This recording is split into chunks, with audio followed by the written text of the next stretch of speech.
Welcome to Down to Business with V, a show dedicated to bringing you actionable information to help protect you, your families, your businesses, and the community. I'm your host V, and today we're bringing you founders, funding, and finding tech partners. We've called in the founder and CEO of an international software development solution for startups and organizations worldwide. He'll share his insight and expertise, and as always, we'll share what to do if you're a victim of fraud. Stay tuned for that and more. Let's get down to business. From Atlanta, Georgia, to becoming a United States Marine, to Washington, D.C., and every place in between, everybody calls me V. My goal is to bring you resources, education, and knowledge from sources you can trust that informs and protects to safeguard our families, our businesses, and the community. Now let's get down to business.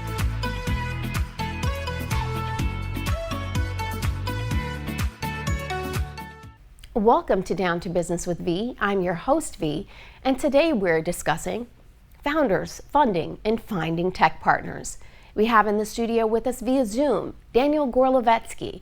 Daniel is the founder and CEO of TLV Tech, a customer-centric software development solution for startups, large companies, and organizations worldwide. As an established leader, trusted chief technology officer, and experienced research and development manager, Daniel is passionate about driving growth in business as well as sharing his expertise about the future of enterprise technology. Daniel holds a Bachelor's of Science in Computer Science from the Holland Institute of Technology, and with over 10 years of experience in software engineering in all aspects of development, Daniel is described as possessing a unique blend of superior engineering abilities and exceptional people skills, using his extensive executive experience to oversee teams, support their development, and maintain focus to achieve goals. Here's my interview with Daniel. Welcome, Daniel. It's so nice to have you. Thank you so much for having me, V. Yes. Daniel, we're really excited to have you here today, all the way in from Europe. You're based out of the Middle East. Tell us a little bit about your background and what led you into your career in technology. So actually, V, I've been in tech for most of my life. I've been doing that for about 15 years now. Anything from an IC level, meaning actual programming, to a C-level executive. Anything from a few people with an idea in the garage, all the way up to M&A and IPO. So that's all what I know. And that's my profession. I love doing this. And yeah. That's exciting. I was on the website for TLV Tech, and I looked around as we were discussing what we would share with you and our audience today. You do a lot more than apps, and you do a whole lot more than bots. Tell our audience a little bit about what TLV Tech does. So when you think about technology, most people think about website development, they think about apps, as you mentioned, but actually technology is everywhere. Right. And at TLV Tech, we're a special kind of tech partner because we really like the complex issues, right? The complex problems. I'll give you an example, right? So one of the biggest beer manufacturers in the world came up to us, and said, you know what? We have our machines that wrap six packs.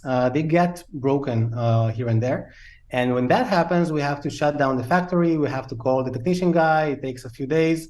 And in the meantime, we lose millions of potential profits and bottles packed. Let's think together how we can solve this.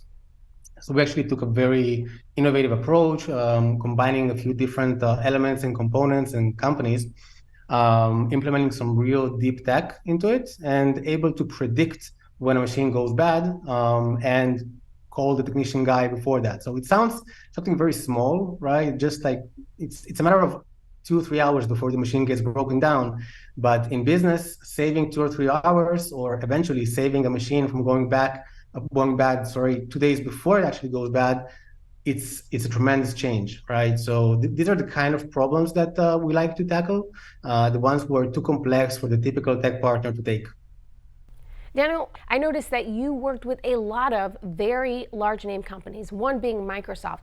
Tell us how a founder such as yourself scaled up and built a brand and a business that is, on par to be able to service clients like Microsoft. So honestly, V, I don't know. It's I've been focusing on building good products. I've been focusing on hiring the right team, on training them, on keeping the business running and our clients happy. And one thing led to another. When we did a good job with our first client, the second came, and then the third one and the fourth one. All of a sudden, we reached out from Israel or expanded from Israel, and clients started coming to us from Europe, from the US, from Canada. At some point, we were quote unquote the VP R&D's best friend, right? The one that they reach out to when they don't know what to do. And again, we're not the typical tech partner, so we do take things that other companies just won't or can't.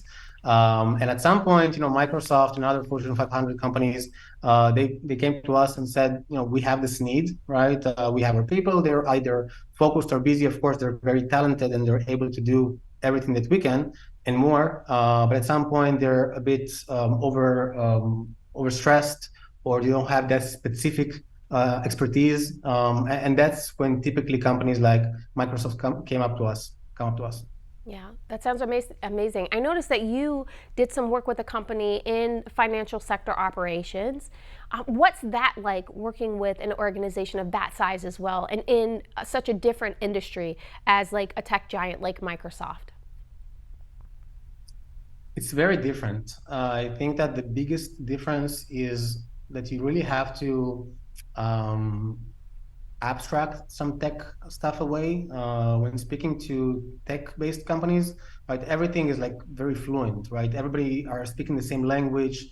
Everybody understand each other. But when working with a non-tech company, especially this, I want to say retail, they don't tend to go into details when it comes to tech. They just need their problem solved, and just their state of mind is like, keep the nitty gritty away from me. Just solve me my problem. I'm losing money. I can do more. Just fix it for me, right? And we love those kind of partners because we really trust in our professionalism, in our know-how in tech. So the ability to take in just a problem and try to fix that the way that we know best. Really love this kind of jobs, right, or projects. Wonderful. Well, when we come back, we'll talk more with Daniel with TLV Tech about the industry, what's going on, and how you can benefit from these products and services as well. We'll be right back.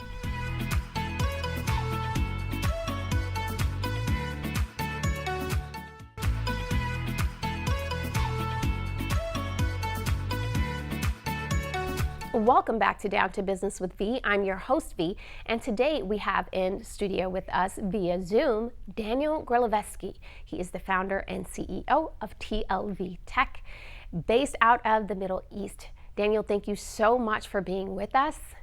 We are excited to have you. Thank you so much for having me, V. I'm very excited. Yes. Daniel, we talked in our preliminary conversation about the startup process, and you gave a masterclass during that phone call. Tell our audience a little bit about that startup process, because we'll be talking to entrepreneurs and business owners that might be somewhere in that process of either at the startup process or in one of those unique positions that you talked about during our conversation. Tell them what that process looks like, and then let's talk about the roadmap for capital in that.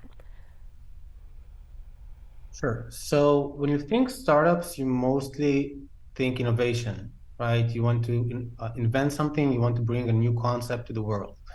The first thing you want to do is you want to validate that this concept is actually needed, right? And at this point, we do something called a POC, a proof of concept.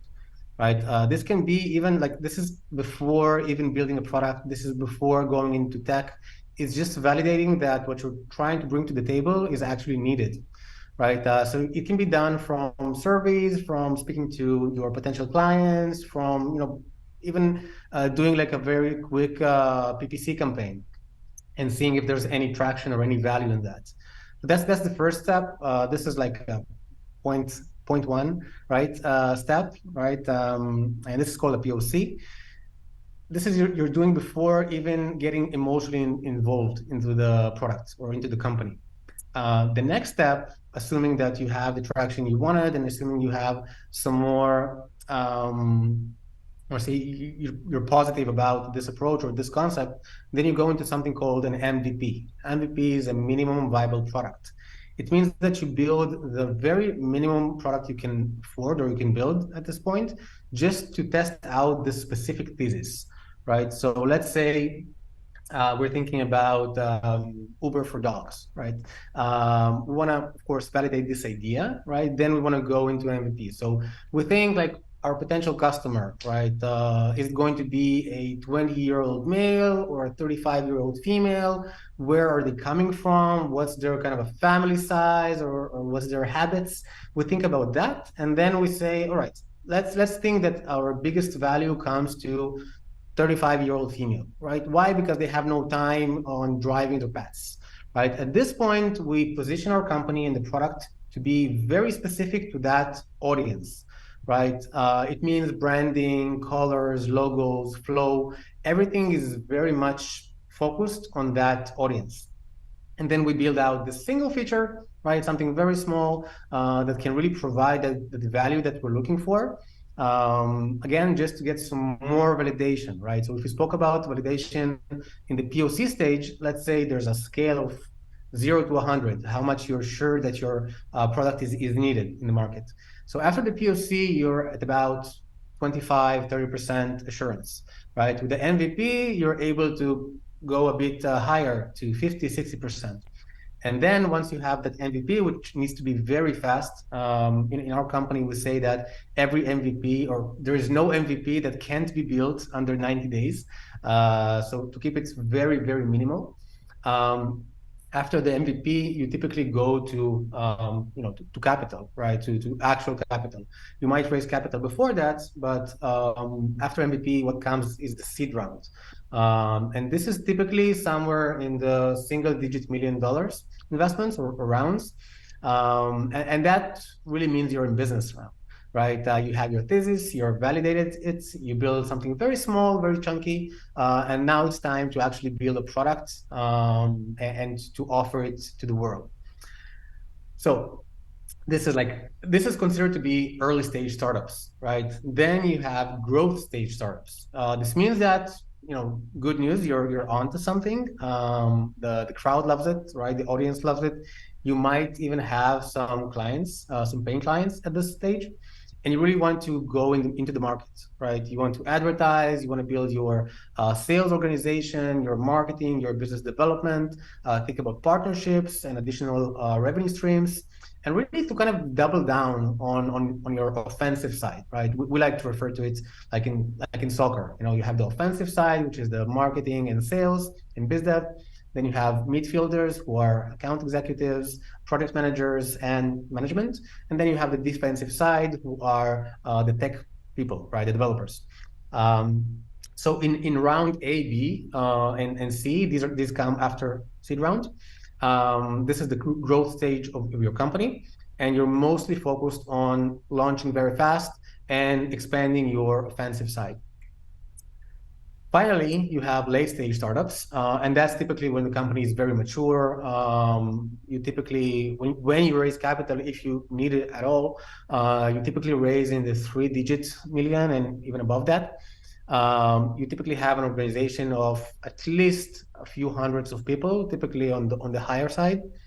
And that's when you really think strategically. There's no like one size fits all at this stage, because you're really typically competing with the giants, or you are the giant, and you really need to think about how to position yourself in the market, how to keep innovating, how to keep that agility, right?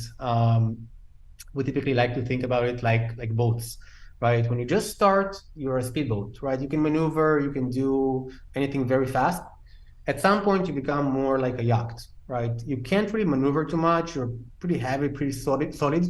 But still, we need to to remember that the world is very dynamic, and especially when dealing with innovation, competitors can launch, very fast, and they can maneuver very fast. I think that the best example I have right now is OpenAI. Of course, how can we do this talk without speaking about what happens there? There's so many competitors. You have you have OpenAI, which is a relatively new company, right? They were not a giant, and now they're part of Microsoft, who are a giant, right? And then there was the CEO kind of novel, I guess, of firing them and then hiring them back. It's a very complex issue. And then on the flip side, you have other smaller companies, companies like Anthropic and other smaller ventures who were launching the competitor for OpenAI. And lastly, you have the other tech giants working on their own solutions. So you have Facebook or Meta, right, working on Llama, and then you have Google working on Bard. So it's like a race, right? It's a race, and whoever gets first really conquers the market. So maybe it's a bit of a different example than early stage startups, but like we all understand there is a revolution going on right now in generative AI, and AI becomes like something very significant in our lives. Whether you're a tech company or a non-tech company, whether you're brick and mortar or a digital space, it doesn't really matter, right? Because AI impacts everyone. And this is like maybe the most popular example or scene, right, that has to do with the dynamicness and the agility inside the tech space. Wow. When I tell you, masterclass, early, mid, late stage startups, and then we look at the big giants that you talked about, like Facebook, Meta, and OpenAI, which is newer, but still, cornering the block. So, wow, Daniel, when I tell you, like, the amount of knowledge just in that little soundbite is going to help so many people with their startup process. So let's talk about, as other people, entrepreneurs and founders are looking to take their concept, their open AI concept, or their Bard concept, as they're looking to take their product to market, what are some things that they should have in hand to get started with a tech partner, such as TLV Tech, or even another tech partner in the industry? What do they need to have in hand when they're getting ready to start? So if you ask 9 out of 10 companies in my field, they would probably say a specification document, right? These are typically tens to hundreds of pages of a specification of how my project needs to behave, how it looks like, what are the functions, what are the flows, which types of users we have, the branding. So that's a bit of an old-fashioned way to think about technology, because software in general is much more flexible. When you're designing a fridge, right, you need to have something, you need to have everything in place, right? If you make a mistake, it all goes down to waste, right? You have to start all over. In software and cloud infrastructure, things are very flexible, right? What you build today can look completely different tomorrow, right? And it's very easy to make changes. We're in 2023, almost 2024. Things are very fast-paced. So we work in a concept called Agile, which is a bit more popular nowadays. It was actually invented by Toyota, the car manufacturer. And the idea is that you work on smaller pieces, and then you're able to shift or to be agile as you go. So with us, we really take anything between just sketching, right? I think that one of our biggest clients, when they came to us, they were just fundraising their first round, their seed round, and they just had this sketch on on an A4 page, just sketched out the different screens and the flows and how this transitions to that. And since we've been in business for quite a while now, and we build hundreds of products, we understand just by this drawing what are the questions that we need to ask in order for us to assemble that skeleton for that and document, right? So for us, we just did an outline of the project because we're able, myself and the team behind me, the product managers, the tech executives, they're able to speak to the customer and to kind of almost kind of take them by their hands to better understand what they need to be communicating to us, which they didn't, and what we need to learn about the project without having to go through that dozens or hundreds of pages of a document. Wow. So yes, go on, Daniel. So bottom line, don't be afraid to come to us with an A4 page. A Figma draft would be better. A document would also be fine, but we're very flexible and very friendly, right? So if you have an idea, we're very accessible. Reach out, we'll help. Yeah, that's what I was going to say. You can take something as simple as just a few notes on a notepad and come to you and have a full-blown product. Like I called it poof. Like I bring you my notes, you go poof with it, and then I've got an app, a product, a bot, that is servicing my marketplace. That's absolutely amazing. I think it's absolutely wonderful. So let's talk a little bit about some of the success stories that you've had in your 15 years of doing what it is that you do, and specifically with TLV Tech. Tell us what's happening and how you're changing the world on behalf of your clients. Oh, wow. I think the one good example, we work in the financial sector a lot, right? In fintech companies. So anything from insurance companies to credit card companies to payment gateways to SaaS solutions for the payment industry. And we had this one client, they're a publicly traded company in the USA. And they've been in business for about 10 years now. And they have their main line of business. They're a payment gateway. So whenever you get your phone or credit card tapped on a device, right, it's very likely to be them. And with them, they had this challenge where they wanted to offer financing, right? So to really help SMBs, small, medium business clients, especially in the US, to scale their businesses through credit, right? Very generous credit, let's say that, in terms and in volumes. And they had this problem, right? Their focus is on payment gateways, right? If you have a vending machine, if you have a parking lot, this is them, right? That terminal, that small terminal. They don't have the capacity or the will to go into a different industry and to start learning about credits, about territories, about regulations and laws, and of course, not to even begin speaking about the tech side of things, right? The product and tech. So in this case, we came to them, when it was just an idea, right? So it's a publicly traded company, a large one, a very successful one. And they asked us to take the full ownership and leadership on that project.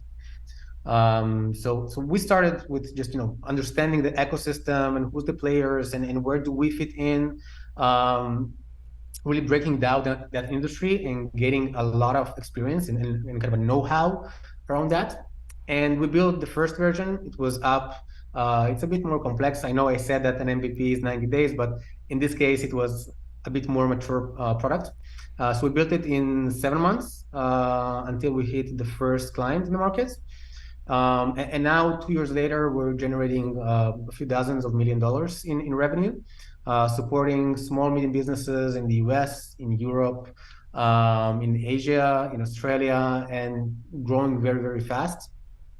And I think that this thesis of going agile, right, really kind of made us be very flexible with different situations we ran into. So working with small clients and working with medium-sized clients and even large clients, we finance Fortune 100 companies. So being able to be very flexible on that, I think that was something very big on this project. Wonderful. I love it. Like just that little tap that we're doing with our cards, you're behind it. Thank you, Daniel. In the last 60 seconds that we have, please tell our founders one tip that you would give them as they're looking to launch, how they can protect themselves when they're looking for a tech partner.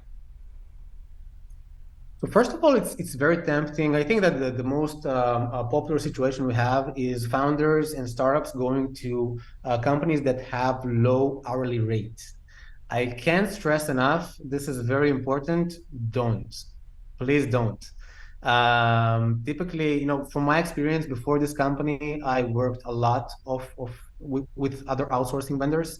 And in my experience, whatever costs cheap on the hourly rate ends up being very expensive on the long run. And that's if your time is for free. And that's if you like headaches. So if you think about going with a low-cost partner, please save yourself the pain, the physical pain and the financial pain, and don't go with that. Seek for a partner that has the expertise in your field, that works with modern technologies, and that is really at the stage that is able to support your stage. I love it, Daniel. Daniel Gorlovetsky, CEO of TLV Tech. You can do anything. Thank you so much for being with us, Daniel. We really do appreciate it. Thank you, V. Take care.